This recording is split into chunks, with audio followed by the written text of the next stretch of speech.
Now that because I was smoking like 7, 8, 10 blunts a day. It's like That's crazy, dude. I mean, I know. I mean, I was doing that too. It's like a cigarette. Yeah, you know. we're rolling. We're live. But yeah, I was doing that too for a long time. I look back on my stoner phase and I was just like, fuck, I can't believe I would smoke like an eighth to a quarter a day.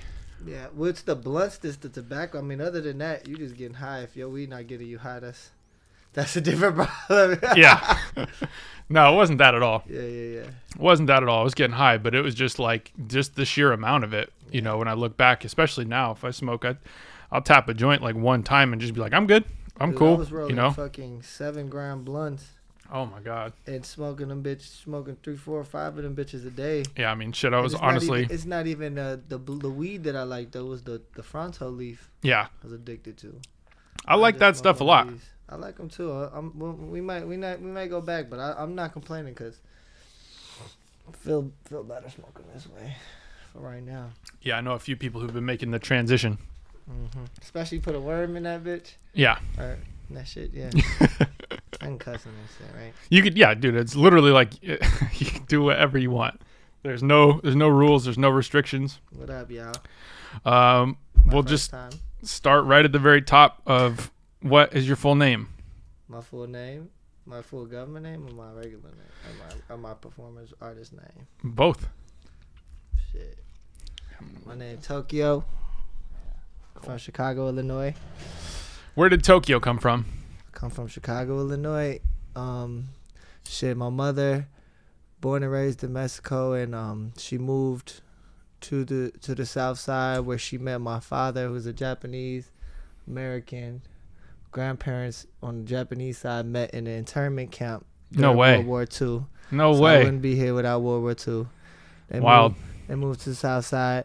43rd and Woodlawn. It was like an Asian community over there. Then they met in high school. Boom. They, whatever happened, boom, boom, boom, popped out. They waited a long time. I came out 93. 93 boys. Hey. 93. Along with, all my brothers, Vic, Chance, Joey. You guys are all 93? All 93. Wow. That's how we all know each other. I went to grammar school with Joey. We've known each other since kindergarten. No way. Yup. And then we went to school around the corner from Vic. He went to so we were always very close. And then everybody knew each other from grammar school. Everybody had probably group 2, 3, 4 of them in grammar school. Then everybody linked up in high school, and boom. And then it was Bo Squad, Save Money, all of that. Crazy. Yeah. We'll get there. So that's crazy. So what was life like for you, childhood wise? What was life like growing up in Chicago? It is crazy. It's like I didn't realize how different it was, but growing up, you had to watch which way where you were walking. If you had your hat cocked to either side, you would get checked all the time. I used to get checked all the time. It was a normal thing. I remember even before I started getting checked when I was a little boy. So my school was a little too far, so I had to start taking the bus and train since I was like in 4th grade. And I remember I used to have really bad anxiety. I think I still do, but I just use it differently. But I used to walk with my keys in my hands all the time. Just never lacking. I always had them in my hands. So basically... What age do you think that was? Like 4th grade, you said? Yeah, it was had to be... Like 10 years old, 11 years old, something? Outside, being outside by myself, that's where it was. And then, that... It breeds a lot of, I don't know, you just gotta go get it, you know what I'm saying? I was such a little hustler. I mean, I had put some music up on MySpace. So I had these dudes, these game banger dudes that was already out of high school, but I met them through another big homie. And they were trying to take me in on some Lil Wayne rapper shit. So I had songs up in MySpace, 7th, 8th grade type shit. No way. Yeah, it was funny. And then my first name was Young P. And then, I always been hustling. I remember I was selling mixtapes. I was selling mixtapes. This is a funny story. I was selling mixtapes, Lil Wayne mixtapes. I was selling downloaded mixtapes that I just liked. I would make a bunch of them and then print them and sell them for $5 or $3. Sure. Homie. And then I also found a plug on white T-shirts, so it was 12 for $20 versus Foot Locker, which had 5 for $20. Okay. So I was selling white tees and mixtape out of my locker, and I remember I was doing that so much that Vic hit me up on Facebook like, "Hey man, I heard you selling mixtapes in LA, man. We gotta link up." This is like first year, like, and then it's just funny because I was like, "Bro, hell yeah, I'm selling mixtapes, but they not mine." So that's a funny little story. Yeah, that's crazy. So for you, music just gravitated to you mad Yeah. early. I was doing like little poems, and then yeah. Shout out to my brothers. I'll never forget. I mean, they put me on to the 500 Degrees. I was a big Wayne fan, obviously. You know, they put me on to Jay-Z. My other cousin, she put me on to the Kanye and the 50 Cent. You know, that was like when I started just absorbing it all. So Sure. yeah, man. Shout out to them for having a good taste in music. You know, putting me in it. What kind of stuff did your parents play when you were growing up? Shit, my mom played like Spanish music, but my dad was smooth. He played Stevie Wonder, like Carlos Santana, Marvin Gaye. So I got a bunch of the good stuff, you know, the Yeah. good feelings, you know. Cool. That's awesome, man. So for you, it was like, I'm assuming, sounds like first job even was mixtapes and First job was with Joey's father, R.I.P. Mr. Davis, rest in peace. He's a great man.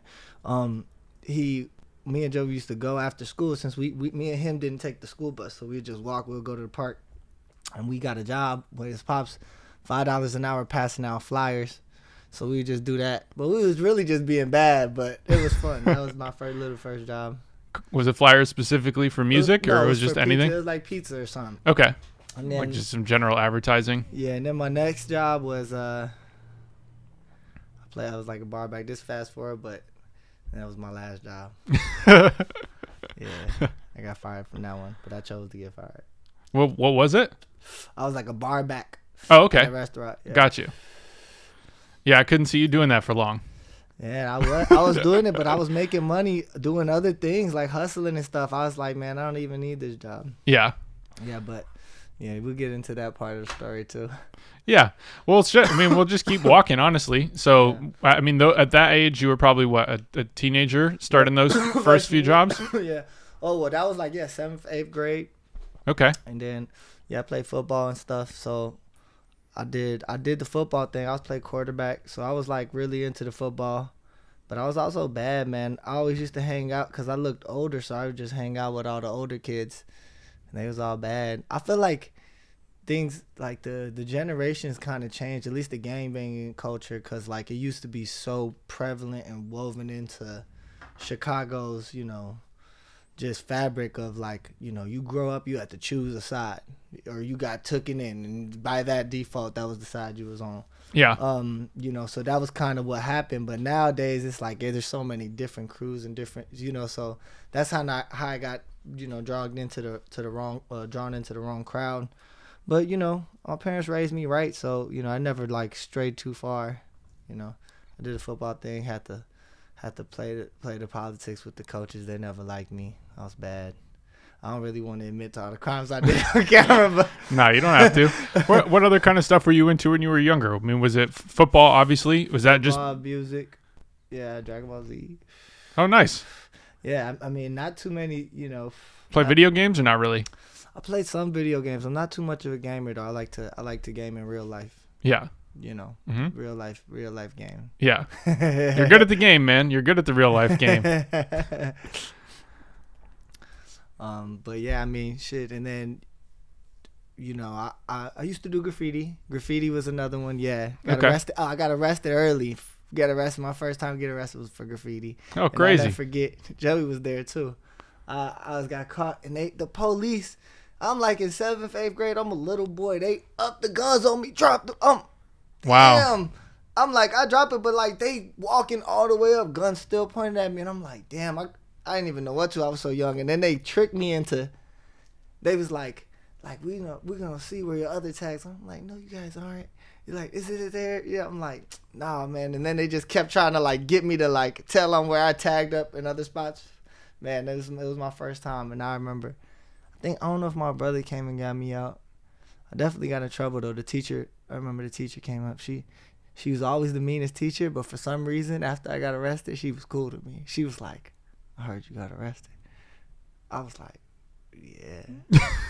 And it was weird because she was like, it was like she started being cool to me. Maybe she knew I needed help, or she thought. Yeah, I was gonna say that sounds like it. Yeah, you know? I was like, damn, when the fuck you start liking me, Miss Morissette?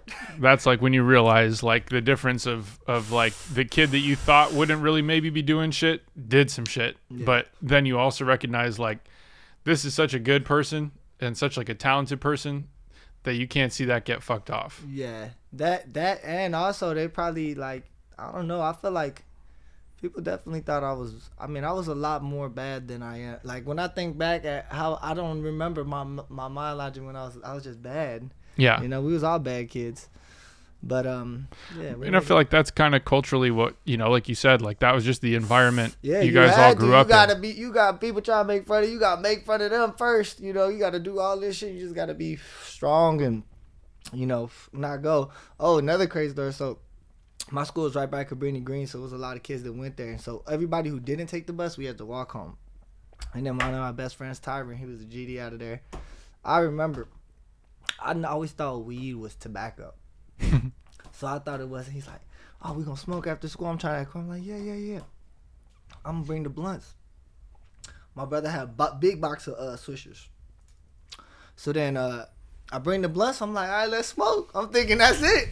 The blunts, that's all we smoke. He's like, no, you got to roll it. So he taught me that. He taught me about the weed and rolling it up. Also gave me some crack rocks too. No way. Yeah, as a shorty, man. It was like this. He was exposed to all of that type of shit, man. Fast. Sounds like it. Yeah, I didn't know what to do with them bitches though. Yeah, I would imagine. I mean, was just a shorty trying to get, like, if you lived in the projects, obviously you know where to get them off at, you know. Yeah. But you know, all of that definitely helped build the hustler mentality.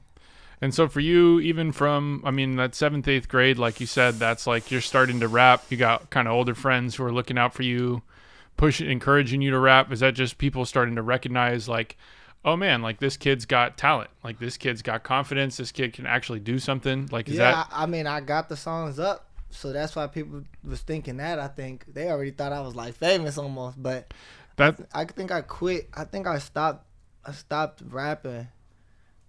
Cause I was like, man, I gotta make money, so I just started hustling. You know, I was like, if I'm gonna get, you know, like, or it was graffiti too. Like I was like, man, I'm gonna stop all this. I'm gonna just start hustling. And then I came back probably like senior year. I was like, all right, I'm gonna do it. Shout out, but you know, it was the whole movement was happening. Vic dropped the hottest project in the city when he was 16, straight up, and he had the city on fire. And it was like literally our peers like watching him do it. You know, he kicked it all off, and then obviously kids these days, and then the chance, and you know, it just all started unfolding, you know. So I mean, it's always a trip for me when I look at you guys, because I just recognize like I have to remember like you're 6 or 8 years younger than me, and that shit trips me out when I think about all you guys and how young you were. Yeah, that's when we were shorties. Yeah, and like, but like you said, man, it's kind of phenomenal to realize like that, you know, that's such a crazy moment to be like, damn, you guys were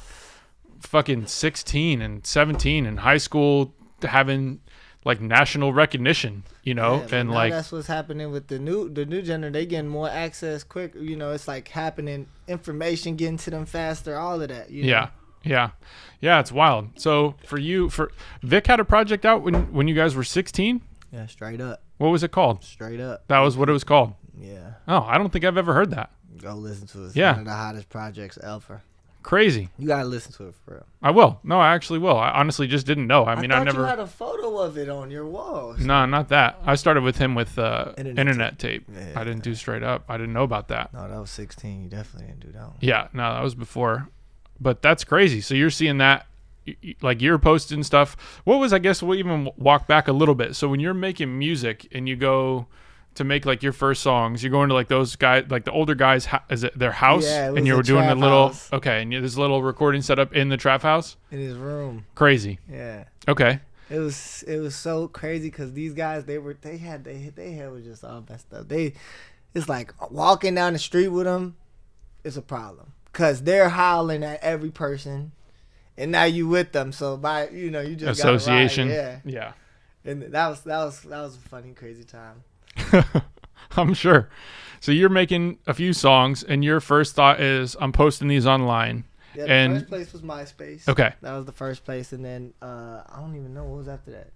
YouTube. sure, YouTube was next, right? okay, Right. yeah.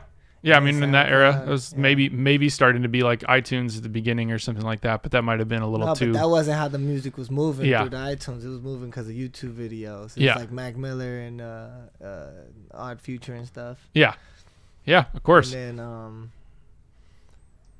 and then SoundCloud. But it's so crazy because it's moving so fast. Like it even when I dropped Wave Theory, like if I would have caught the platforms, it might be a different situation today. For sure. You know.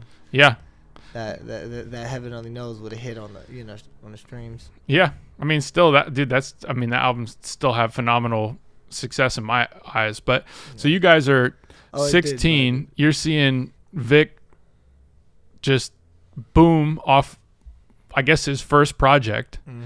and then it's kind of like you. So you met him, knew him, and that was all just through being in high school on some. Yeah. I'm selling Well, Mixtapes and T-shirts out of my I mean, locker. everybody and- went to they went to high school together. So Joey and them, everybody had already linked up because we went from our respective grammar schools to high schools where everybody started linking up. Okay. And then so yeah, everybody had already been in tune. They were meeting up downtown. Just being kids, bad kids. Yeah. And so everybody Meeting kind of up on the starts Ave. making music, and for you is I feel like everybody, cause like you're 16, that's like sophomore or freshman or third junior year. So it was like a couple years after that is when everybody really started trying to, at least try to start kicking it in. yeah. So for you, what was you're going through the process of like making a few songs, posting stuff on MySpace, just kind of getting that early kind of exploration out, and how did things progress from there?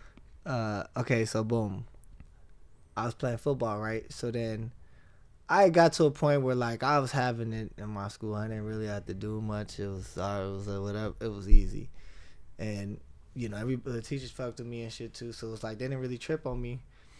I would leave school, ride my bike to this dude's house where I would record my songs, and I remember he used to fucking send me off. And I'm like, but like sometimes I go there and I was the shorty, and obviously, they was older, but I just go there. I was leaving school early and I was going to record, and I was making music that I don't know where that was going to land.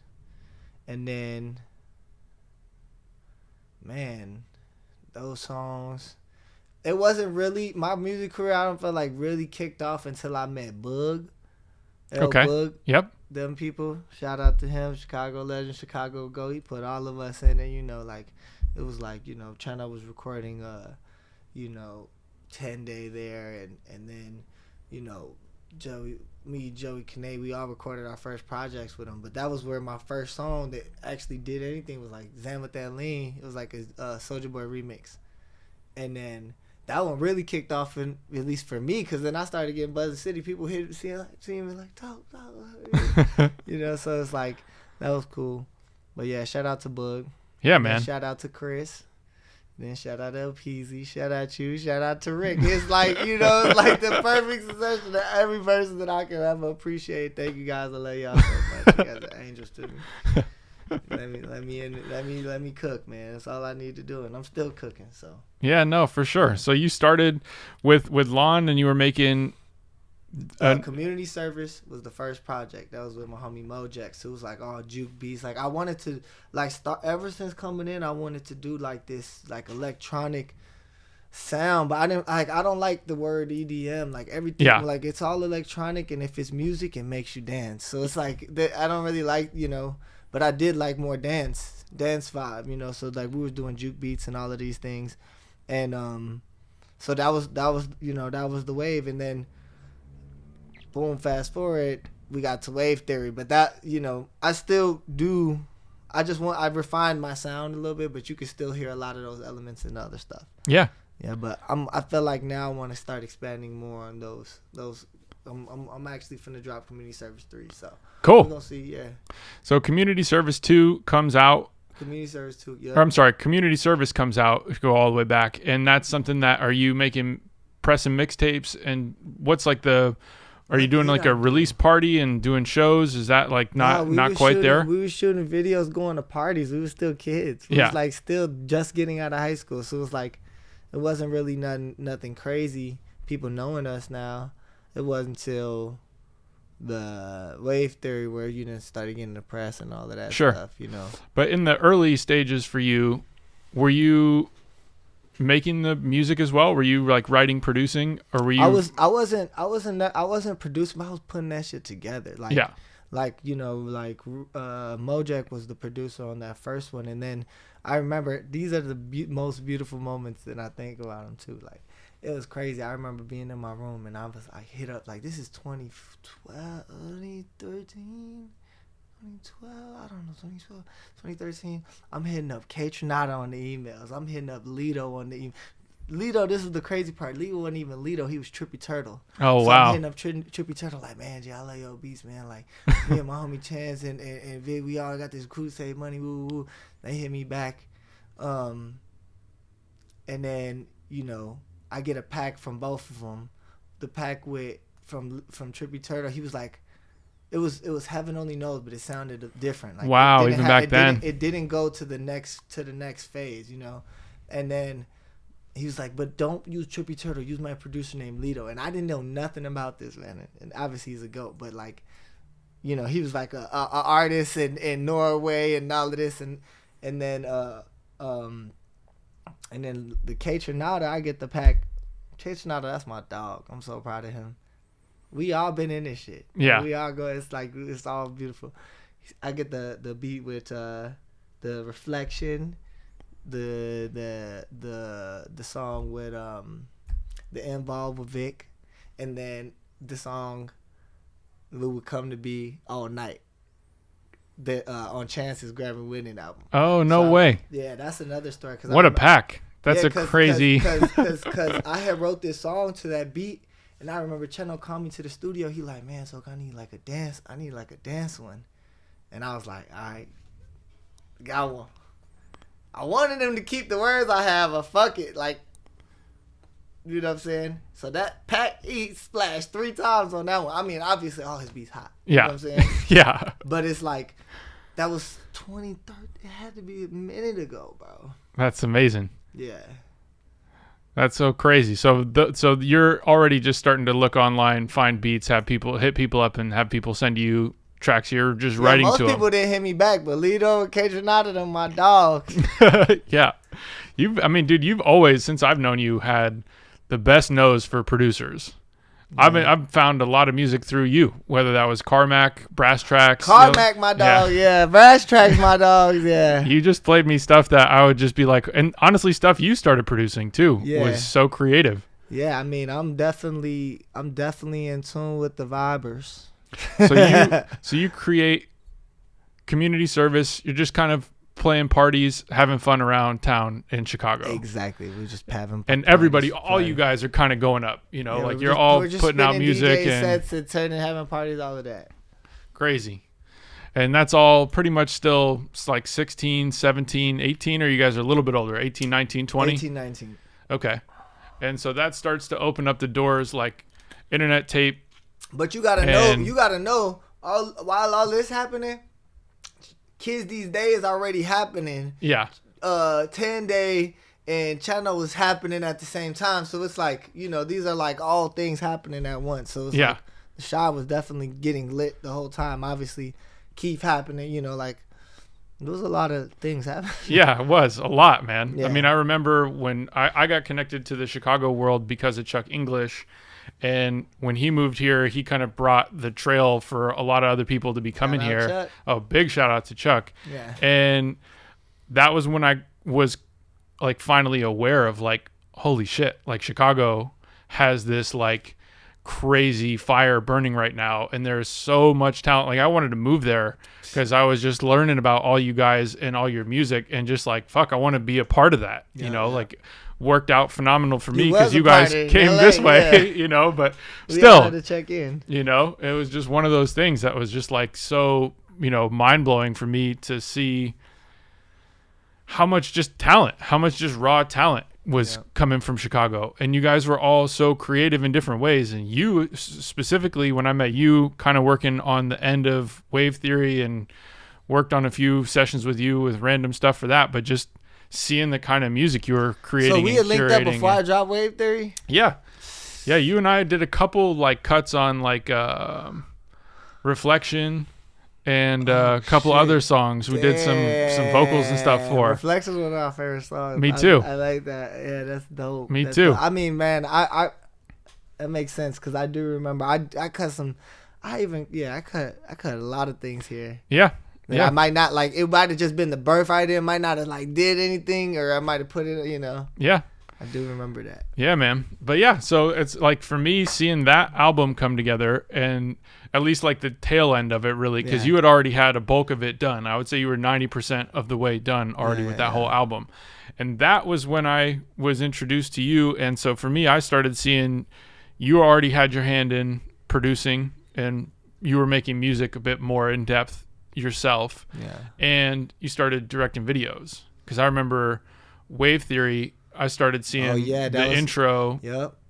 Yeah, like, so it was all my homie Todd. He was the one, like cameraman. He's a painter and stuff, but he always was ill with it. But like when we would get together, like we just bounced ideas. It would just like, it would really get cold. So I don't want to take credit because it's really folks, you know what I'm saying? But I'm definitely, in that bitch. And we made some amazing videos for sure. You did. I mean, regardless, it's not like it doesn't have to just be you. The fact that it's like you collaborated with those people, you guys shared ideas and created the art that you created to get to that point. Like that whole thing, the idea of Wave Theory, the artwork for Wave Theory, the music in Wave Theory, and the videos of Wave Theory are hard. Like phenomenal, man. Hard. Like it's really phenomenal. That shit got me to Rick Rubin. Yeah, I mean, as it should. I mean, to me, that like when shit was hard. If you really have an eye for just pure artistic talent, that album is a gold mine. Yep. Wave Theory. Yeah, yeah. I mean that was a really amazing piece of work. And I was fortunate to connect with you at that point in time and watch you bloom and transition into that next phase. Yeah, man. Shout out to Rick, man. That was really, dude. That really, I mean, it's still going, bro. It's so beautiful. But like that whole, I was thinking about it just recently. I'm like, man, I got so spoiled. My experience in LA been a little different. Like obviously before when I was coming, but when I linked up with Rick. It's like I'm driving straight to Malibu. They giving me keys to Shangri-La. I'm in that bitch 2 weeks on there. You came through. Yeah. You knew the vibe. Yeah. You knew the vibe. Shout out to bro. But there's a lot of other cool stories inside of that transition into signing. Because I'll never forget. I was on the way to sign with him with my homie Smoko. We're driving. I'm going to Malibu to sign the little contract. Channel called my phone. He like, don't do it, bro. Like, don't do it. Like, don't sign. I'm like, I'm really like, you my brother, like, say less. Kind of, I didn't really question. He was like, I'm about to put you on a song with Justin Bieber. We finna shoot the video. Like, just don't do it. I'm like, say less.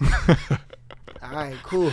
What a crazy fucking moment, dog. And I'm driving to meet with this man. And then I remember I was like something I asked Monk, I'm like, man, pick a number one or whatever. Like, and he smacked the right number because I was like, if he smack it out, I'm gonna just do it. I'm just not gonna do it or whatever. And then I get there, they got the champagne ready and everything. I'm like, man, I don't think I'm ready, like. And he was like, no big deal. Just let me know when you are. Wow. And then boom, came back. Everything changed. Like, I mean, they Only doubled the shit, and then it was like other things too. Like, there was another funny phone call. Situation. I tell this story all the time. This is gold, but I feel like I'm gonna end up telling this story to the day. It's like okay, so shout out to my uncle. I had an uncle who was a lawyer, so I called him and I showed him the contract, and he's like, whoa, this contract looks crazy. He had so many questions. I'm like, man, it's just how it goes in the music industry. Ooh. And then it was just like one thing he brought up. So then I read through it. And then the one thing I was going to ask for, like I'm on the phone, Monty, Avery, Rick, that's head of Republic. You know, at Republic, that's Drake, Weeknd, Big Taylor. You know, whatever, big ass label people. They really running shit, whatever.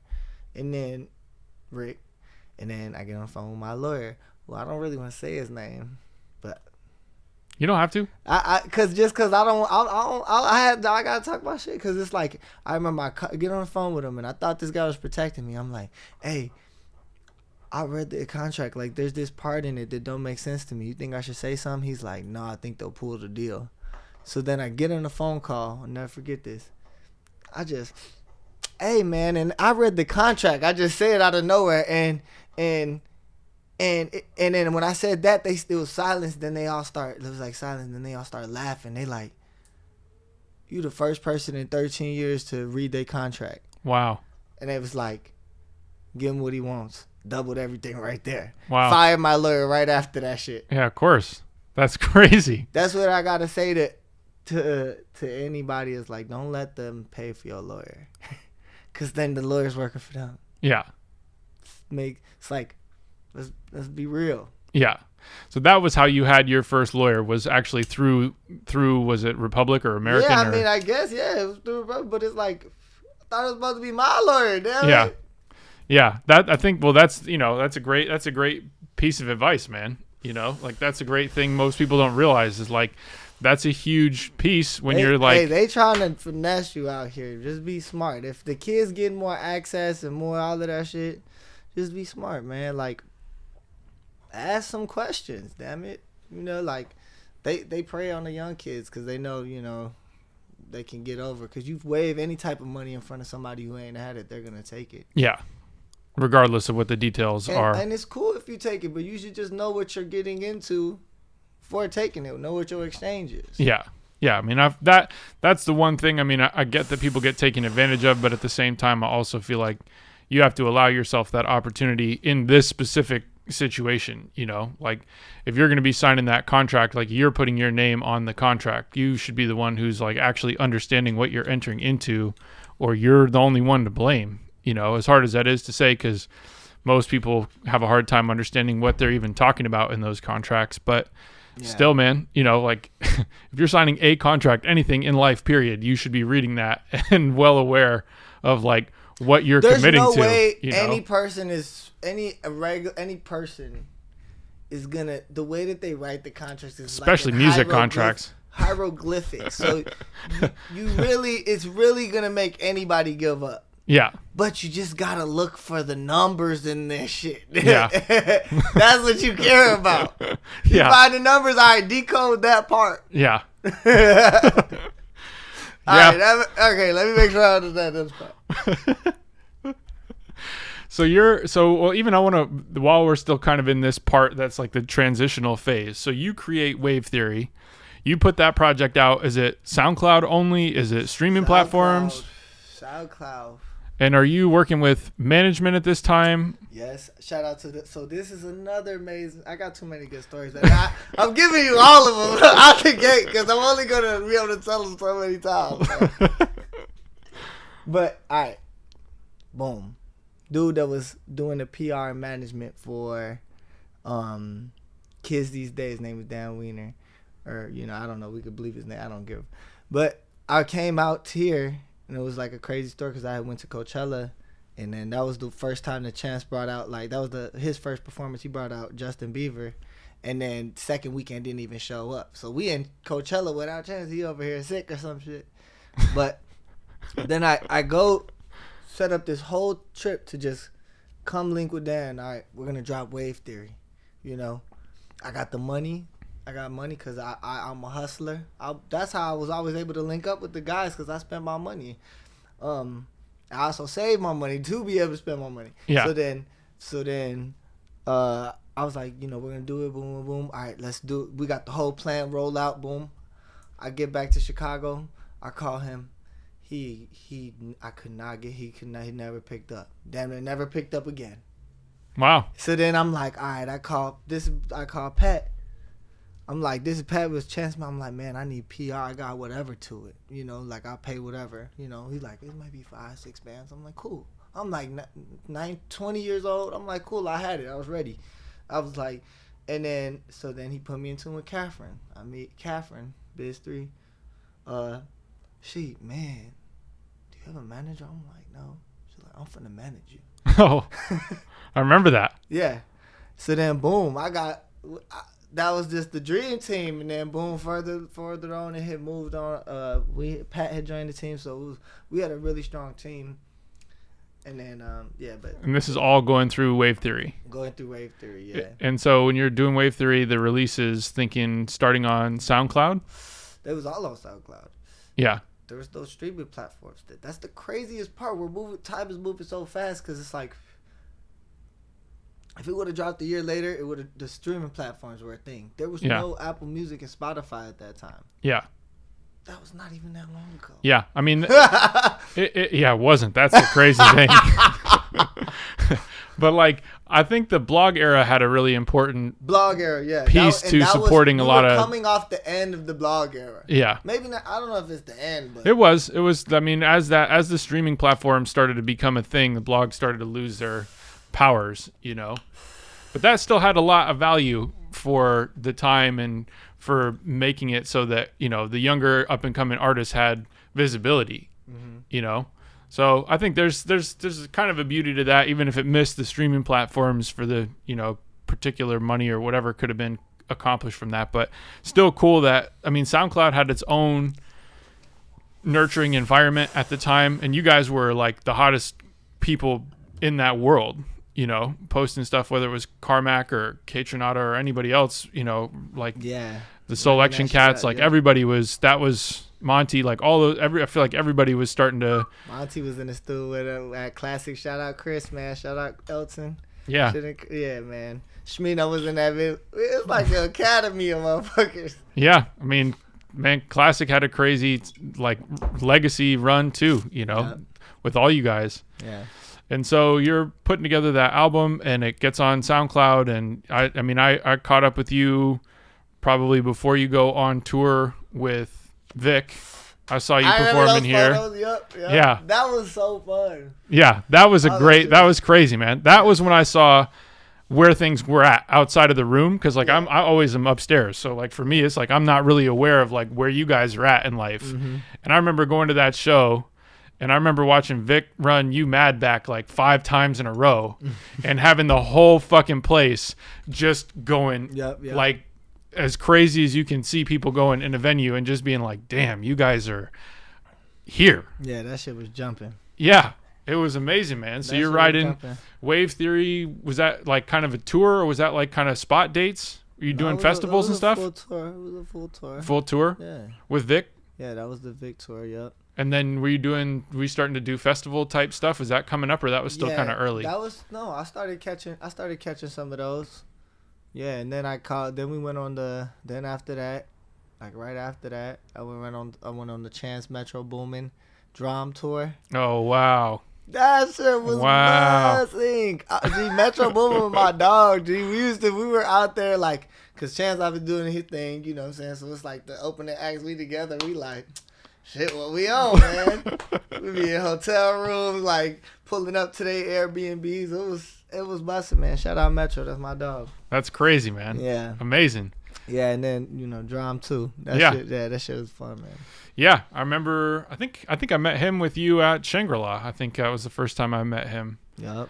And just seeing his wave crash, like go crack and go crazy, you know, with Cha Cha and all that shit. Like. Yep. We found Cha Cha hit Chicago real early. I was like instantly playing that shit. Yeah. Yep. So that's so damn. So you guys are all on tour together, which is probably going to be one of the biggest tours in like the up and coming artists world. Mm-hmm. And Wave Theory's out. You got Catherine and Pat on management, and you're just trucking. And you're what, 22? 22, 20, yeah, something like that. That's so amazing, man. Yeah, no, that was fun. And then, we took it to the next level. Yeah. So the next level is signing to Rick. No. Yeah. Well, then I played, signing with Rick, and then playing Lala, you know what I'm saying, doing the hometown festival that you used to have to sneak into. Yeah. That's like a little homecoming thing. Oh yeah, selling out the shows at home. Did a show with Kaylani. Kaylani was opening up for me. Hell, G, that's my dog, G. I love you, Kay. That's my twin, G. Yeah, it's amazing, man. Yeah. It's amazing. Yeah, it's been a lot going on, but we locked in this bitch. We just valid, just moving at a different pace though, you know, with new wisdom. Yeah. So we'll catch up to that because I'm very excited to catch up to. I mean, obviously, even just this alone is a huge step forward. I had no idea about, which is amazing. But you're like at this point.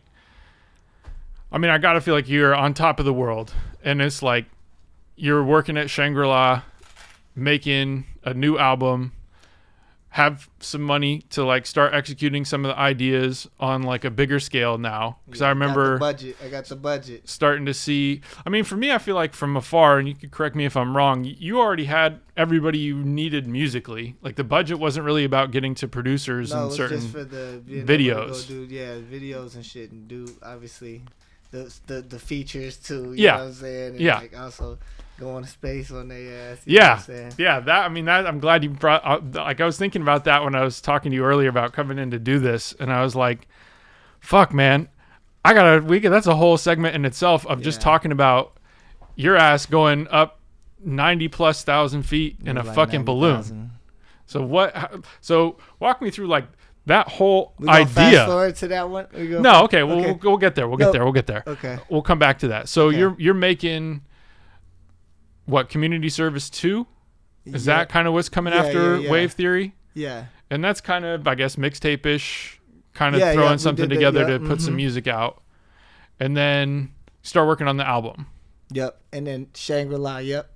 Yeah, I didn't want to skip Shangri-La. Yeah, no, of course. I mean, that's a whole... So, yeah, Shangri-La was like, it was like really like, any person that pulled up like knew it's like a dream, you know. It's like when you get there, it's like it kind of like it got this special energy to it, and then it's like for me, I'm there 24 hours and really starting to feel like, you know, like feeling this energy, you know. And this is also what's building me up like powerly, energetically, to start taking these risks, taking more risks, you know. Even like with some of the other, you know, when I did the drift video in Maui and the fucking, you know, like going to Mexico to the pyramids to shoot in front of the fucking pyramid.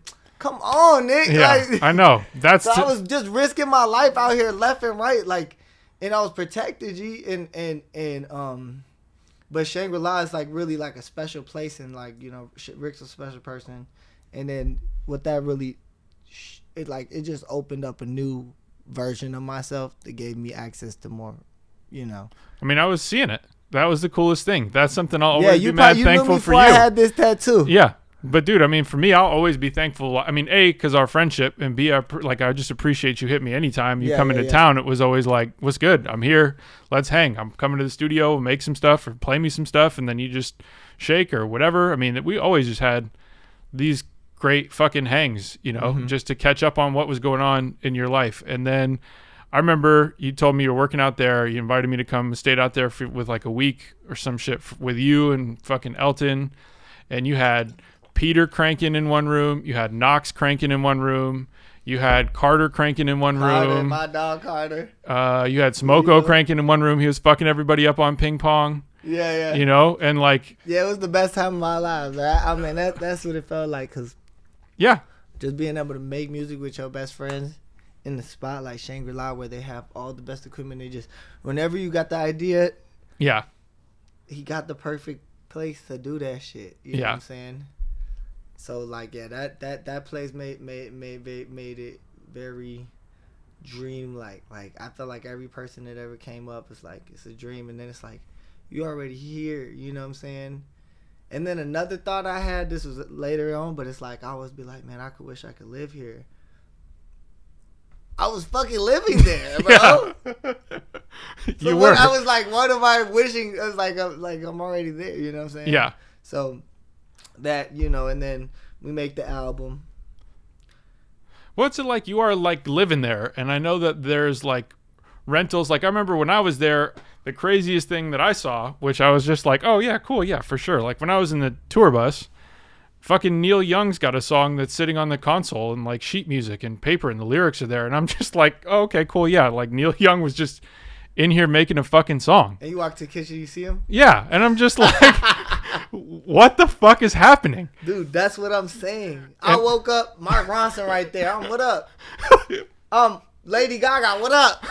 I walk in, Lady Gaga like, come in here, this song. Like, tell me what you think about it. You look cool. Like, yeah, Lady Gaga, let's go. Then Miley Cyrus, like, just playing piano. Miley Cyrus is really good at the piano. They both are, her and Lady Gaga. Crazy. And then who? Triple H was in there. Carlos Santana. Oh my God, man. I mean, the real James Blake. Then we get to the real goats. Andre Trike. Oh. Frank Ocean, just in that bitch, just chilling. Bro. Like, Yeah. And it was just like crazy because like usually when things are booked, they book the whole studio. But since I was grandfathered in by Rick, they giving me the ones that aren't being used. So I'm in the chapel with the bus, but like, you know, they letting me share the same space, which was, you know, and I obviously respected it, you know. I was trying to overstep my boundaries. But that's a beautiful environment to like grow in. Yeah. So I feel like obviously there's a purpose for that. Yeah, you know? Exactly. It tell you like it's micro and macro. That shit got to be inside of you. Yeah. Shangri-La is inside of you. That's why he did that. And so you're making this album. You get SZA on a song. You get all these things are just cracking in like the craziest Rick possible way. To the studio, late as hell. I'm like already almost done. And that's also that song's crazy because I remember when I walked in on Carter when he was making it, he was asleep like this, holding the chords. It's the first chord song. And then the next night, I'm like, I got somebody took a photo of me like this. With the mic sleep. The song was like putting people to sleep. Like, it was crazy. I was like, damn. And then Rick just come pull up. He was SZA. She like, man, I want to get on morning view. I'm all right. Let's get it. And then that happened. Boom. Obviously, sure. You know, shout out CNCT2. Yeah. So like, then we made that amazing album. We did the video in Mexico. Shot the dancing in front of the pyramids. That's an ancient vibe. We making crazy art. You know? You are, yeah. And then we go to Maui, and this is a crazy story. The dude who cut my hair, first haircut I got when I had long hair. Dude who's cutting my hair, he was like, I was like, I'm going to Mexico. I'm finna shoot this video. And he like, man, I got homies that drift in Maui. It's called Towkio Drift. He's like, man, I got homies that drift in Maui down like this volcano. I'm like, cool, I'm going to keep that in mind. We go to Mexico. Mind you, we go to Mexico, 8 people, all on my bread. First off, all on my bread. Label ain't pay me shit. I had to put up the bread. Like Kanye said. But I feel him on that one, because it's like, for real. Like, I put like 5K on. We got like 8 people, like 60K worth of equipment, and we just go in, got no permits, we don't know nothing.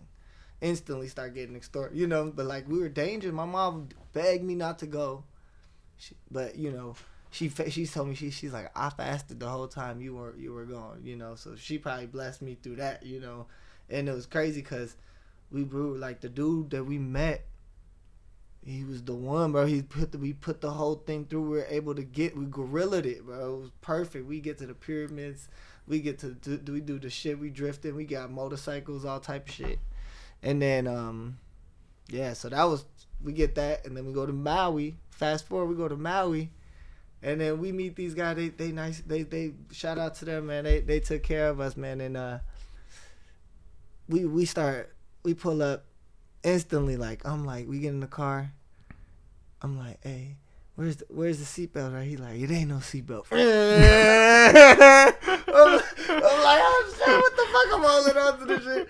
I'm like, I almost thought we was gonna die for sure. I'm sure. I don't know why, but I asked dude. I was like, you think I should do this shit again? I was like, you think I should do it again? And I don't know why I asked him, because he was like, hell yeah. And I was like, fuck, why did I ask? Like, and then after that, I just like, fuck it. So then we did that shit, that crazy ass shit. Yeah, and I was just getting charged up the whole time, you know. And then that's what obviously led to the fucking dropping the album from Space Ideas. So you make these fucking amazing videos, because I remember seeing those and just being like, oh my god, you're out of here. Yeah. I love that song. Tokyo, like Drift is like one of my favorite songs you made, just because like the energy in that shit is crazy. The drop in that shit is crazy. The video is fucking amazing. And as like a big Tokyo Drift fan, or as a big Fast and the Furious fan, I should say, like all that stuff. Did you like the last one? I didn't see the latest. I didn't see the first like 4 or 5 . I guess I would say I haven't seen all the latest ones. They like went to space. I was like, what are they doing in space, bro? What the fuck is going on? I haven't seen that yet, so I mean, anyways. I can imagine that's just about pushing the envelope to the most ridiculous place you could imagine it could go. That's what we did. That's what you did, though, and that's I think the thing that I always gravitated towards with you is like you just have amazing like artistic interest, it's genuine artistic interest. It gotta have a reason and an intention behind it. That was the whole reason it happened. Like when you leave from Earth, like you realize there's no lines like how you see it on the map. Like we all on one planet, and like. The further you get away, the more you get to like the real principles of life, and all the bullshit don't matter. It's literally so small and on the ground. Everything. You start thinking about what really matters, and you realize, look, this is our shit. Like we gotta stick to the principles. You start thinking about family, love. You know what I'm saying? How you were, how you treated people. You know what I'm saying? These are real things. Yeah, of course. So it's like the most important things. And it's like we see it, it's like the overview effect, and it's like when you're able to see it, like all that shit, it's enough. It's like showing a shift in consciousness. Like how you show a shift in consciousness. I don't know. You go to space. That's the shift. Yeah. Yeah, I can only imagine. So where does that idea come from? Let's start at the very beginning. I don't even know, bro. Somebody From just God, or somebody else suggested it? I wanted to. We were like talking about it, and then like we're like, fuck it. Like if we could do it, let's figure it out. And then we had some plugs. Catherine plugged me with this dude at NASA. Shout out to them. She gave me the whole thing, and they helped us make it happen, So it's like you're talking to Catherine like, oh man, I want to I'm trying to. She's down, man. She's with it. But what was that conversation like? I have this idea. I want to go to space to play my album. Is that like the conversation? That's the exact conversation. Honestly, I probably would have got started getting sick of me because I was on one, man. I was taking crazy ideas, like so it's like, and it's like, but I was making stuff happen, so I was like, man, why stop? Yeah, that was like the pinnacle, and then after that, it's like, all right, what the fuck do you do now? Yeah. What do you do after that? I don't know. You retired? I don't know. I mean, yeah, I have no idea. I don't even know where you. I don't want to go underwater. My lungs not that good, but. I mean, I guess that's another one. That's a cool one. Underwater is amazing. I mean, I dive a lot, so for me, it's like that's a world I love. But still, I mean, space to me to that degree is. So you're literally just like on the phone with your manager, like, hey, I'm dropping. How can we make this happen? www. I want to get this worldwide wave literally into space. The World Wide Wave. Yeah. In orbit. And so what's like the time frame of something like that even coming together? It was a couple months. We had a lot of time. Because you're like looking at having to, I'm sure, coordinate with like I wanted to say mission control, like traffic control, and you're looking at like, obviously you have flights and things that you're going to now interfere with the path, and you have to find the day and the time. They handled all of that shit. Okay. Yeah. And is that a crazy expense to go through that, or is that kind of, I'm sure. Yeah. I mean, I'm like, dude, that's literally a once in a lifetime opportunity. They opened up the budget, and this is how we did it. This is the craziest part. So we go into the label. We had a meeting talking about, all right, this is we need the money for this. And then we tell them we try to go to space, right? They, Monty and that bitch, I'll never get this shit. This is what a 6 moves over for. He like, what? He was like, well, I'm like, look, you in the music of business. I'm in the music of legacy. Do you want to be the first label to put your shit in space? He was left no choice. Yeah. Checkmate. Let's go. Yeah. Great sales pitch. Great way to. It was off the top, bro. I didn't even plan that shit. I can't imagine that conversation. That's why I'm just so baffled. I mean, It the was whole in a room situation. full of 20 people. Yeah. They old label meeting. Like, oh man, I'm going to space for the marketing of my album. Finna drop this shit from space. Yeah, and play it in space. Yeah. So you start building out this idea. Okay, I want to go do this. I want to go to space. Somebody says the way you get there is by what is it, a helium balloon? Like that it's like to get to space, you need rockets. You know what I'm saying? So Yeah, you just to get out of the atmosphere, yeah, you need so it's different. like 1/3 of the way, but it's still very high. Of you course, know what I'm saying? It's like yeah. one in an accelerated helium balloon. You know? Yeah, I mean a hot air balloon. Right. You know? Yeah. So they're like, you get to, outer atmosphere or inner atmosphere. I don't know, whatever you call it. I guess inner atmosphere from this side. And you're like, they're just basically explaining this process to you. Okay, you can't get into space without rockets, but no, I wasn't. You can. I didn't like. It was too expensive. We already knew what we were going to do when we were going in. Okay, so somebody explained that this was a possible thing you could do. The way we could do it. Yes. Okay. Because I mean, like for me, like I'm thinking about this idea, like I have no fucking clue. No, like you're telling me we want to, I didn't know about even that balloon was something you could do until I saw the video of your ass getting in a fucking balloon going up. You never seen the Red Bull thing? Oh no. Oh yeah. Okay. Sorry, I take that back. But I didn't even really put two and two together, like to know how that dude. Idea, yeah. Okay. Got it. Right. That's a big one. Okay. So that's like I want to do that. And you go up and you're literally putting all this shit together. And at some point you just go, oh shit, I'm closing the hatch on this thing. It's filling up. I'm taking off. And what's like going through your mind as all that shit is happening? My mother, I said, Mama, couldn't tell her I was going to do it because she wouldn't have let me. Just the first thing I said, Mama, I love you. I'm sorry. Felt kind of selfish. And then we did it, and then it was lit. It was so many things. It's like, bro, but it was kind of like, it's like saying your last words. Yeah. I mean, shit, dude, I just went through that.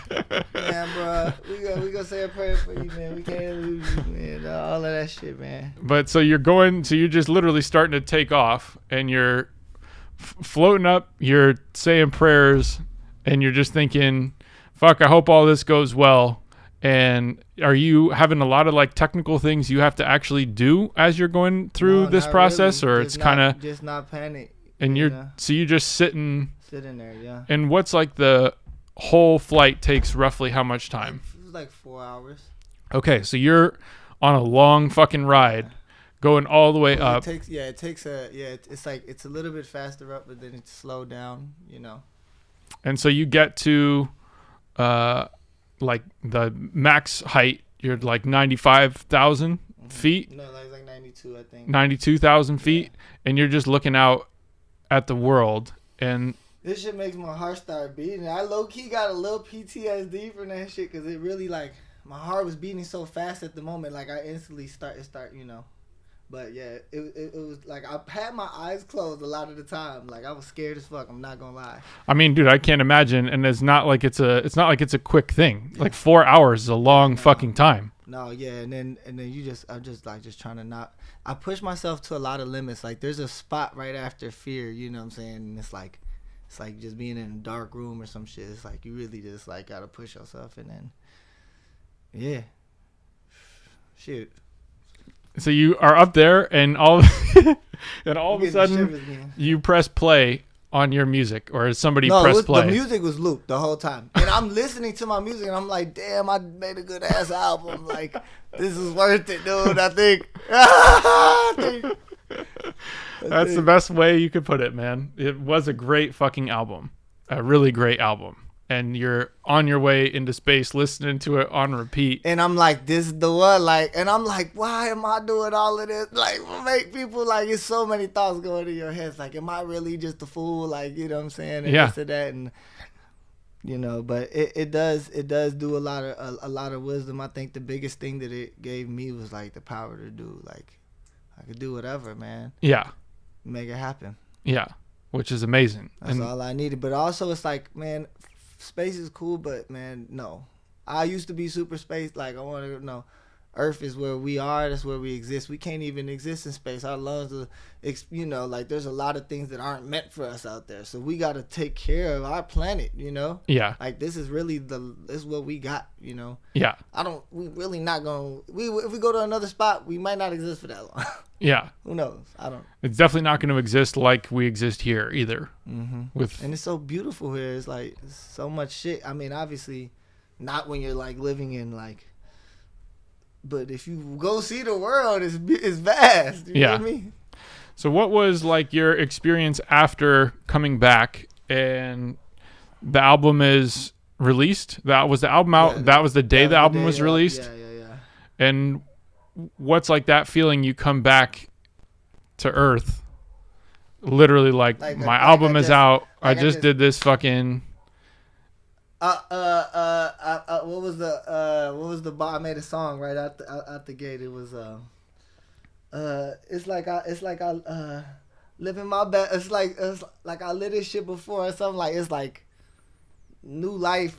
Like this is my best life. This is the one. This is like the one to do it all in. Yeah. This is the one to do it all in. Yeah. Like. The next album, like the next music you're making, the next song. That with the song, yeah. I had made a song with the feeling of being like, like I'm living my best. I forgot what the fucking the bars was, but like it was like I remember running around and then short after I meet Tim Cook, the CEO of Apple. Wow. Bro, what? Yeah. I was, dude. It was crazy, bro. And then we shot the fucking album in front of the pyramid. You know what I'm saying? Yeah. Like, come on, man. And I was like, I shot this on an iPhone, man. No way. Yeah, he gave me like 15, 20 minutes. Like he was fucking with me, man. That shit was crazy, and I was just like, I couldn't even believe everything was kind of happening. And that's Jimmy Fallon happened right after that too. Amazing, man. So you're just all the way riding the biggest wave. Definitely ready to take it to the next level. And how'd it feel? Amazing. I mean, I just was more focused. Like, honestly, I made so much music right after that. As anybody should, you should get right back to work. Yeah, I remember. I connected with you in that process, and I could see and kind of feel like, oh, it's different now. Like even the way you were making music, the newer music, like the newest music I heard from you at that point in time was like even another level up, where I was like, oh shit, I didn't even know you had that gear. And the writing got better and the performances got better. It was just like the confidence was really like zooming, And so that's just now you start making another album. It's just kind of like excitement to get back to it. Yep. And then I got some of those songs still finna come out, Yeah. And then, and then what happened? Then, yeah. And then fucking 2019 came, was ready to go crazy. And then the world came crashing down. Yeah. And how did life change when the world came crashing down? How'd you manage? It opened my eyes to like, how everybody was moving. And it's like, there's a lot of ways I felt about it. It's like, it's just a crazy time. Like, people are just so consumed by what they read, or, or see on the internet without any, and it's like, it was like everybody was brainwashed. I was like, damn. Anyways, moving forward, I was already in the process of, making moves, outside of music, but I just took the time to really like, I don't know, like live life, like do my thing. I started, diving into, doing like some video work. I did some video work for like Vic and Chance, with Todd, my homie Todd, who's Parallel, and then what else? I popped on and started doing a lot more, but here we are. Well, so you moved, you were kind of living here, and then you moved back to Illinois. Mm-hmm. I remember you FaceTiming me from the middle of fucking nowhere. Mm-hmm. And so you move into like a place that's kind of just out in the woods a bit. And you have a whole so new chapter in that. Yeah, it was so crazy because it was like, I do want to say this, like it was crazy. I had kind of manifested this certain situation because I was like, I remember I used to pray. I was like, damn, like, I don't want to make the best work of my life coming off of this moment, right?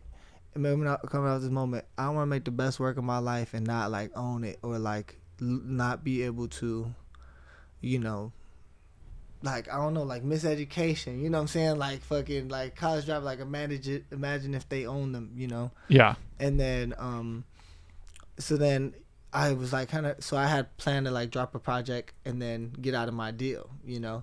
And then moving forward, when everything happened, Rick was like still trying to move forward. And then they gave me the option to make a decision whether I wanted to stay with them or get free. And then they was going to throw me some bread if, you know? So I was like, what, y'all going to throw me a bread and let me free? Run that. So it was a blessing in disguise on that side, you know? Like, I was able to basically get what I, you know, what I kind of prayed for, like the music that I was making, you know, the stuff that you had heard. Yeah. And then so boom, now it's just kind of been a process since then to be self-reliant and not need a label. And I made a bunch of moves in that time to make sure that I could not need a label, put out my music, and not have to worry about that for the art. You know what I'm saying? Like, I don't want to make art for money. I want to just make art for art, you know? And it's got a lot of ways of working, you know, but like fast forward, pop on, I'm in a good place. I'm more bread than I ever had, you know what I'm saying? I got the crib, like you said, in the woods. I got my own Shangri-La with the creek and the, you know, like, I don't like to flex all of that shit, you know? Yeah. So getting to say that, to say, all right, we in the right spot right now. We right where we're supposed to be. We're going to let this light shine, and we're going to give him this work. We're going to give him this work. We're going to give him the work. Yeah. You got to just keep going. And it's like, I don't need nobody to validate me at this point, you know, or any of that. Like, I know who I am. I'm a very blessed individual, as we can see by this whole story, you know? Yeah. And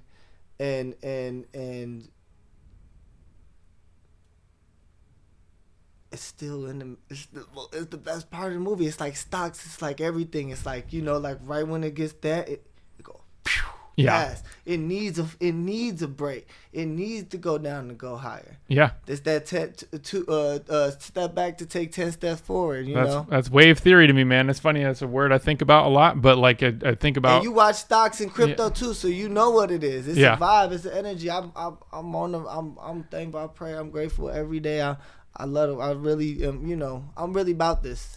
It's cycles. It's the funniest thing. That's like all the things you would sing about and be rapping about. For me, that I think that honestly was the first time I really started to actually consciously acknowledge that and just recognize that all these things are moving in cycles, especially when you realize like markets, obviously, whether it's real estate or stocks or crypto or an artist's career or any number, like you can always kind of analyze it in that like market. There's all these different kind of like macro market shapes where you realize like, oh, there's this early stage and there's the hype stage and the euphoria stage and then it tops off and comes back down. Read the waves though, yeah. You know what I mean? Like, it's like, all right, it went up, all right, but sometimes they drop down just to be like, you can't even see, you got to zoom out a little, go, yeah, you know, or the other way, you know, it got it's wave theory. Yeah, you said. Yeah, it is, man. You tapped into the vocabulary so perfectly. But yeah, so I mean, you know, that is you know, for me something I've become very aware of, and I agree. You know, for me the studio side of things, I've experienced the same thing. Many times I've experienced what feels like the bottom again, you know, and you just are coming around like, oh shit, I didn't think I would have to go back down to this level. That's what happens when you're an unemployed entrepreneur. Yeah. You know? Yeah, it is. It is. We would have had no other way, though. I wouldn't, because in much the same way, I've always looked at my life like an artist. Like, it's never been about the money. And what has been interesting for me, which I have to give a big shout out to my friend Ty Cody, the dude that I had on a podcast a few episodes back, was like a market training course that I got into, and I started really learning about like stock and crypto and earnings from, that's all good, earnings from like the markets. And it started to now separate my dependency on making money from music. And it was the first time I could really understand what it was like to make decisions that were not at all rooted in how I was going to make money. And it made it made music be much more about the purity of what we're creating and making something important, and, changing the focus to not necessarily always just this hustler mentality of it's about getting it and getting money and getting that's on. less fulfilling too. It is. Yeah, it is. And that's why I've been very disappointed by most music, is because I feel like it's still stuck in that message. It is. It all is. We haven't nudged forward, I know, but a majority of it, especially popular music and rap music. I mean, rap music's always been rooted in the hustler mentality, but that was like, what I loved about Nipsey was it was like the evolution of like, oh, well, you hustle this way to get to a certain point, but then you flip that this way and you grow. Yeah. And you could do these things in legacy, and you can build wealth, and you can have ownership in your own businesses, and you can put your friends on and put them in positions of power, and you all grow. That's not a message that gets really talked about, especially in music. Nipsey's the GOAT. And I want to ask you about Nipsey, but my homie's at the door. Can we let her in? And then I want to ask you about Nipsey. Yeah, for sure. Hold on. Okay, go get the door. I didn't know if that was somebody who... I'm sorry. I didn't want to interrupt. I was just... That's kind of how I felt. That's why I was like, oh, man, if it's the person in the back, like, they can fuck off. Hey, sorry. I didn't know there might have been somebody on there. Hi, I'm Lucky. Nice to meet you. Oh, nice to meet you, too. How are you? I'm doing really well. We were in the middle of a podcast. Oh, my bad. Parking on the couch. No, you're fine. Blondie, what up, guy? How are you? Okay. Yeah, I'm finna ask flip the interview on him now. My experiences with him were minimal. I met him the first time with Nick Huff was doing some interviews for Paid Dues, maybe in like 2015, 14, something like that. And they had just all come here to the studio for the first time to like do an announcement, like they were talking about the show. Mm-hmm. And so I met him just in like a very quick kind of in and out, I'm here to do this thing. And I left. And then after, I ended up having him come back in when Nick Huff again had him come in to do an interview. Mm-hmm. And he did an interview with him. It was a funny like story for me, because like he was the only person that recognized when he was doing his interview. This is like before I had the couch set up a certain way, or before the studio looks like it does now. The couch like kind of went across the middle of the room, and so like Nick had him like set up on camera, like kind of from like the stairs, and he was like sitting facing the stairs, and I was just laying down on the couch, or laying down on the floor behind him on the couch as he was doing that whole interview. And it was maybe like, which interview was that? It's a Hard Knock TV. The Hard Knock TV. It's amazing. It's great. It's like so much information. It had good lighting. Yeah, dude, he was sitting on the couch upstairs. And like I'm listening to him tell that whole story, and there's probably like 5 or 6 people, and nobody had any idea where I was. And then the end of the interview, I like sit up, and my necklace just made like a little kind of noise, and everybody was like, "Oh man, you were there!" And he was like, "I knew you were there the whole time, bro."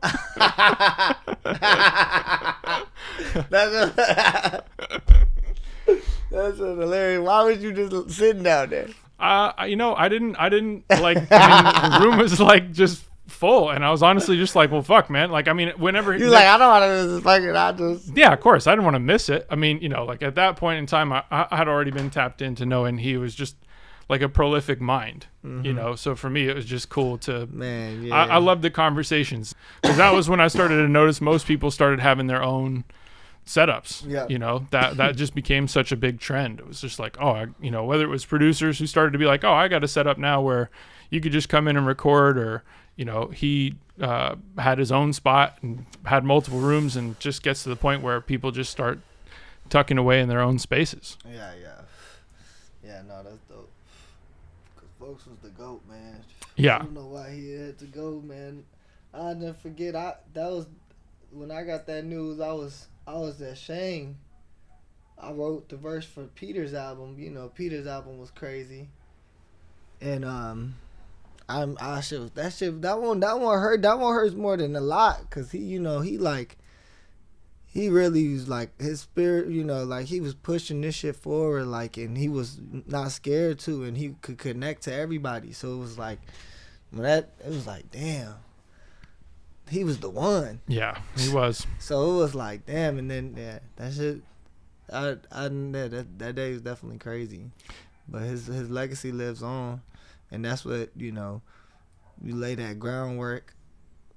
And that foundation, and even those interviews, like this is my first interview, and I'm glad I did it, bro, because I need more of these, you know, like I got a lot to say and a lot of wisdom on top of just my story, you know, like Yeah. I have a lot of wisdom when it comes to like life and just having to be through everything, I'm like ups and downs, and just, you know, just staying calm and, you know, like really observing everything. So it's like I feel like that's something that he also had, you know, but you could hear it in those things, you know, Yeah. like we just got to keep laying that groundwork, because right now it's ugly outside, man. It like the way that dude, we was just at the studio in Chicago. I left, man. I don't even know his name, but he's like, he just been popping off in Chicago, and I'll never forget, they showed me the video, like in a circle with guns, like a tribal dance. I'm like, damn, this image alone is going viral, obviously. Yeah. But that shit's crazy. And then boom, fast forward, we at the studio. I leave out, I get on the flight to come here. He's in the studio with his brother. His brother shoots him in the shoulder over some Instagram shit or some shit. I don't know. And his name Virgil. And then he posts the rapper, his real name Virgil. He the one who's popping off. His brother posts, "Oh my God, what happened to Virgil? Are you serious? That's where we what's that, taunting our own family member that we just physically shot? That's crazy." Yeah. I don't know. But I didn't know that story, and that's a wild that fucking just like happened, Inception but I don't- level yeah, it's thing kinda to blow my crazy. mind. It's crazy, bro. I was in the elevator I was coming down. I had rented a hotel in Chicago for some reason. And I'm coming downstairs, and it's all shorties. They're like, had to be 13, 14, 15. They got some girls. It's late. But then they got the mask on, the Pooh Shiesty mask, and he like, man, I got that bitch on me right now. Y'all don't even know. And I'm thinking, he little as hell. I'll choke him and take the strap that if he did have one. But he's like, the girl's like, oh, you just trying to be taking, like, nah, for real, I'll blow this whole hotel down right now. Like, this whole shit. I'm like, man, he really think he sound cool talking about shooting up a hotel, like a whole hotel lobby. Boy, your ass misguided. Yeah, that's crazy. It's real, though. I know. That's I've what's seen scary, it. man. Yeah. And then you seen the shit in New York. They got on for rapping about killing their own cousins. Yeah, man. I don't know where we're at. That's so insane to me. We don't gotta go into all of that shit. No, I mean, it's just part of what's happening in the How world. long we been going? I think we had a good time. It's 7:33. You know, 33. My 11:33. That was my. Let's wrap it, man. That was great. I mean, that was so cool. I guess actually the one thing I wanted to just talk to you about is the 93 boys, because we didn't really go into that and like how that came to be. So 93 boys. It's a long story to that. This one might have to get edited or saved for another time. I don't know, but basically, I moved to Detroit.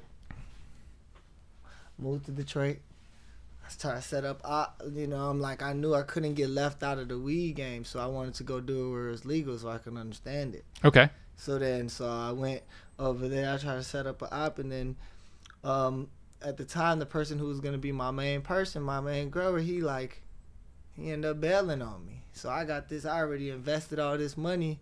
I got this shit set up. I live in Chicago. I don't even got a car.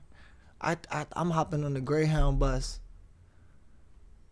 Twice a week, $26 from Chicago to Detroit after I went to space. Yeah, that's a wild life. I had that bitch on me. Yeah. But gee, nobody knows what it takes. Yeah. I was 6 a.m. Take the bus, wake up in Detroit 6 a.m. All right, boom, get to work, boom, boom, boom, set up, blah, blah, blah. All right, get back, boom. Then boom, fast forward. Now I'm got the Zah in the city. merged it. And this shit then got, this shit then is about to be legal, and we not gonna get left out. We gonna be in these stores, man. 93 boys. It's gonna be big. And then it's so portions of all our sales we putting back into the into like the foundation. So, obviously Vic did all the work with Save Money, Save Lives, and so we just gonna start pouring it back in different ways that we feel necessary. But we're going to start with doing, like, Books to Prison. That's going to be the first one.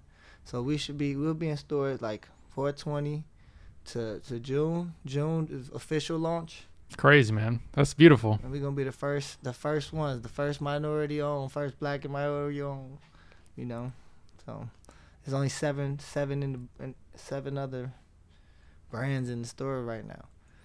So I don't even like talk about all that shit because I'd rather let that shit happen first. Yeah, of course. I don't like talking about shit, man. Yeah, I know the feeling. Talker. Yeah, I know. It's fun when you just do and you just pop on. Have the results. Nobody even knows this shit. Yeah.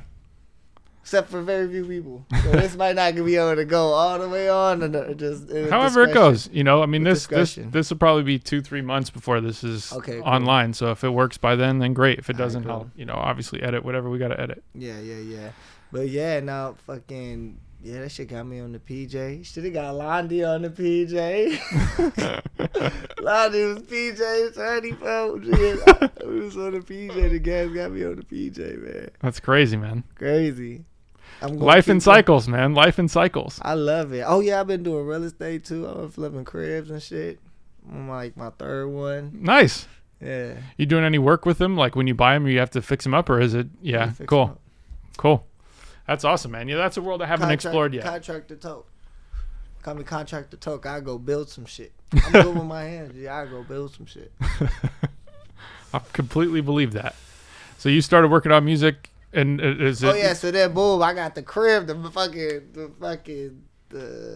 sanctuary, and then boom, I got a C800 knockoff mic, but it still work good.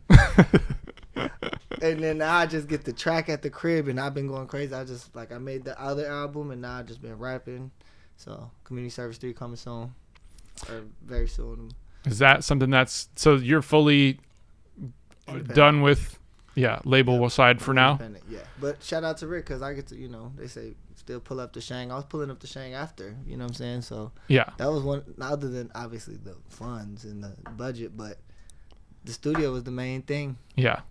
Everything else I was putting together. Yeah, of course. And I mean, I feel like, although it's inspiring to do it in a place like that, you are the it doesn't core even of matter it. now. Yeah. I got my own. Yeah, no, that's what I'm saying. You are the core of it always, the ideas, the creativity and the art. Yeah. So Community Service 3 is finished. Yes, it's basically finished, but I'm trying to record it all on the C800. I'm not gonna lie. Okay. I cut 2 of them recently. I was like, ooh. Yeah, different. Because I recorded my shit. It's kind of like I showed you the circle. Yeah. So it's like I got this room reverb. If I cut it right.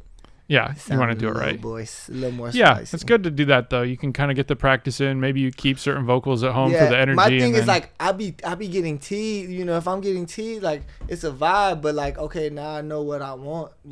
Yeah. Let's just go do one night. Or like knock them out as many as we can. Yeah. I already got it all written. Yeah. Yeah, those are the best. The same pockets. Those are the best sessions for me. That's like I would love to do that with you, and it's like cool. We in a day have a whole album recut and finished. You know, that's exciting.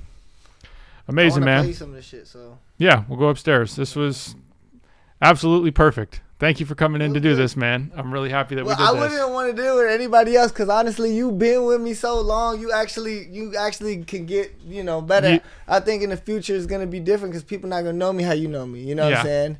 So, but it's cool because this is my first time. I needed to get in front of the camera and do all that shit too. Yeah, it's always good to actually get. It's like practice. Well, it's always that part's great, but then also like to just be able to narrate. That's one thing I kind of feel like I wish artists did a little bit more of. Something I've been thinking about is like obviously some people do like the vlog or the journal kind of thing along the way. It's cool when you get like just literally like talking to people Yep. You know, I feel like that's something that is just another enjoyable lane besides always having to be entertaining. Like, oh, here's my music. Oh, here's my videos. Oh, here's me in a cool photo shoot. It's like, you know, there's a lot of value in a conversation too. You're right. I hope I looked flea in the camera. You always do, man. You always got the craziest, best style. Yours to keep. I'm going to shut it down. Yes, sir. Yeah, no, I do look kind of flea.